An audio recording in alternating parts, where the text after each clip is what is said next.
Futures and options on futures trading involve substantial risk and is not a suitable investment for all types of investors. Past results are not necessarily indicative of future results. When I use the word I in this video, it refers to what I teach in my charting course or what I offer in my twice daily oral and written updates. Prices shown on charts and quote boards are in real time and take into account all known activity up to this point in time. And if you'd like to read more of this disclaimer, simply hit the pause key on your video player.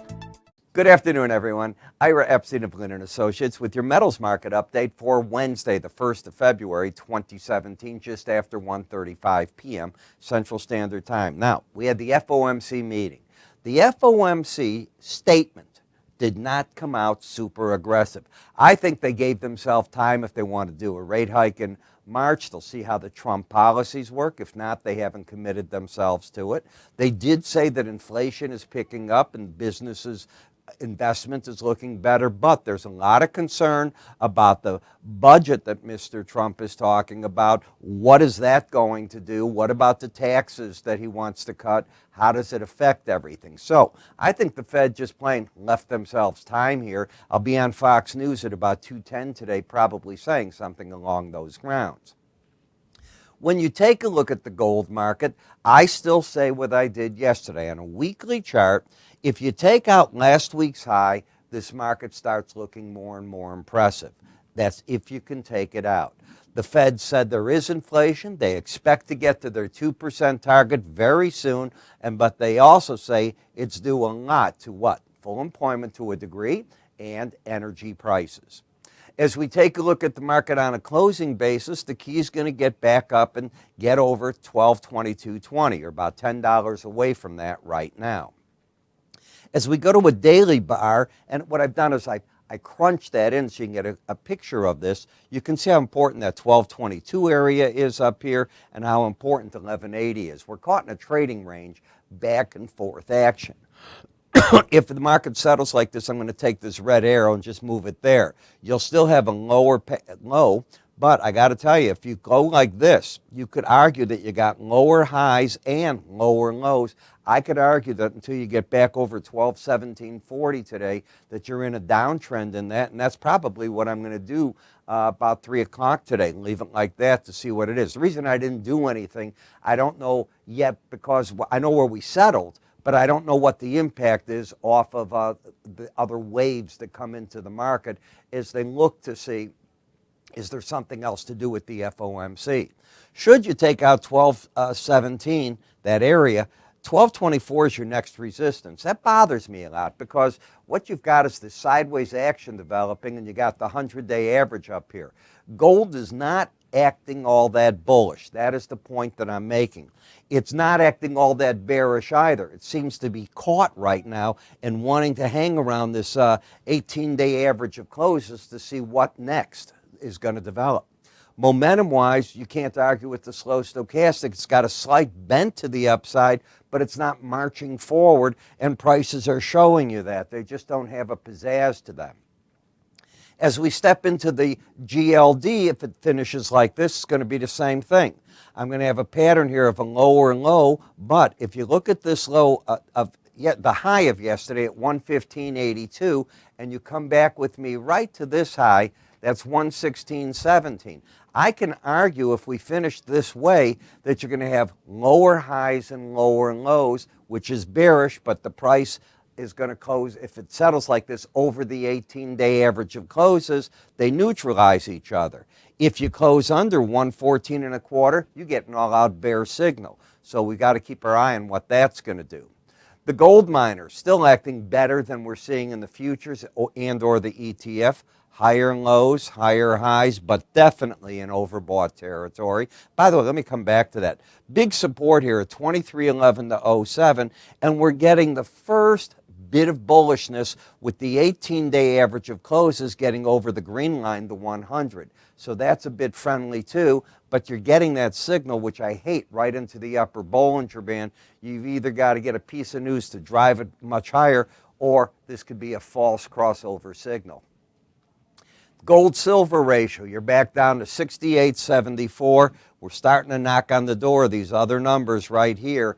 I want to see where we finish today. I'll clean all these charts up, but I wanted to get them out early for a reason that with all the action going on with the FOMC, which way do we go from here?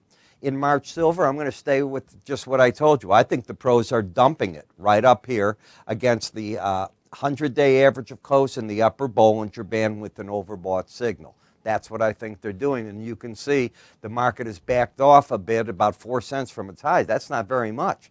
So maybe I'm the one that's wrong, but that's what I'm expecting. I'm looking at the SLV do the same thing. It's pretty hard to get through that upper Bollinger Band at the same time the 100-day average. So I see a lot of resistance right there. No trend. You still have the lower and low and the higher high pattern. Just don't see anything there. Now in the copper market, Escondido mine workers rejected the offer of the mine owners. So formally they have voted to go out on strike.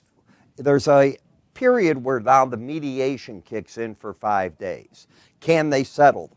Excuse me, the strike is going to be the big thing.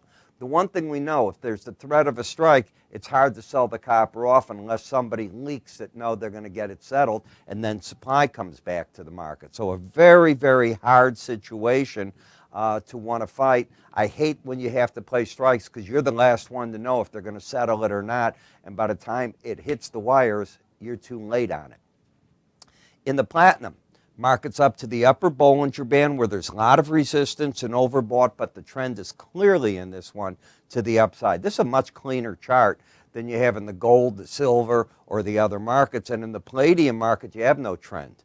You still got the higher high, the lower low. A market that got oversold has corrected it and seems to just want to hang at that 18-day average to figure out what to do, while the PALL, that's the palladium ETF, has gotten itself back in the bullish territory. This is more bullish, the ETF, than the futures contract, which is out a pattern of a higher high and a lower low. This at least has the higher highs, higher lows, and prices are trading right now on the 18-day average of closes. Not sure which way it's going to go there. March dollar index. Well, the Fed news certainly didn't give it a big kick, but it's finding support at the lower Bollinger Band and the 100-day average. It is still embedded. This is what rules the day. So was the news today enough to give the dollar a boost? I'm going to answer, from my opinion, no. So we had a short covering rally that got you up over the 100 level. You've given that up, and watch out if you start making new lows on the day, the second part going into the afternoon. That would not be the prettiest thing you can see. I've learned on days like today in financial markets, not the grains and the cocoa and those type of things, that I back away and let this all settle down for a little bit. And then I approach the market again, be it in the evening trade or first thing in the morning. Let the world figure out what the Fed nuances mean. In talking about that, you know, my charting course, I want to tell you what this is. I built this course with the idea that if you have any inkling that you want to be a chartist, that you want to learn how to chart stocks, ETFs, the futures, that I can teach you how to do it in a simple 5-step manner. 54 videos, you see what I do, you do the same thing. Then in the morning, you watch again a series of one video where I review 40 charts. And now, on a regular basis, I'm going to be holding live webinars. My first webinar is this coming Tuesday, that's the 7th, by invite.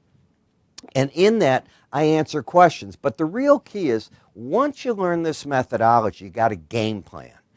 You add to it. You don't have to stay with what I've got. I don't walk on water. That doesn't exist.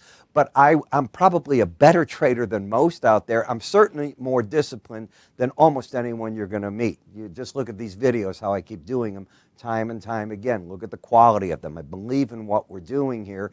And the goal is, it's so simple to learn a method. You're not going to win every trade. You're going to learn to control your losses. Losing is part of winning.